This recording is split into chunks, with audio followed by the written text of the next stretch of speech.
ថៃបនរង Twin Tower Pacific គឺជាគម្រោងអគារពហុមុខងារដ៏ទំនើបមួយដែលមានទីតាំងស្ថិតនៅក្នុងខេត្តកំពតប្រទេសកម្ពុជា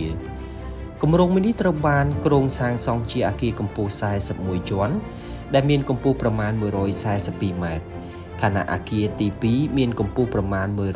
136.5ម៉ែត្រដែលមានកម្ពស់39ជាន់គម្រោងអគារមួយនេះមានគម្រោងអភិវឌ្ឍជាមជ្ឈមណ្ឌលពាណិជ្ជកម្មនិងលំនៅឋានទំនើបដែលរួមបញ្ចូលសណ្ឋាគារ Apartment ការិយាល័យព្រមទាំងកន្លែងសម្រាប់អាជីវកម្មនិងសេវាកម្មផ្សេងៗដើម្បីរួមចំណែកលើកម្ពស់វិស័យទេសចរណ៍និងសេដ្ឋកិច្ចរបស់ខេត្តកំពត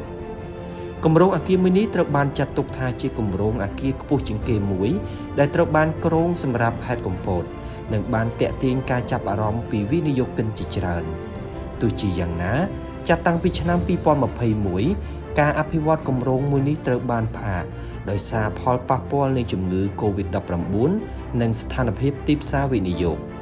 រហូតមកដល់ពេលបច្ចុប្បន្ននេះពុំទាន់មានការប្រកាសជាផ្លូវការអំពីការបរិច្ឆេទនៃការចាប់ផ្ដើមសាងសង់ឡើងវិញនៅឡើយទេ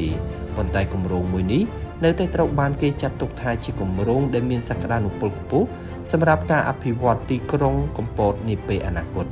ជួបខ្ញុំនៅវីដេអូបន្ទាប់សូមអរគុណសម្រាប់ការទស្សនា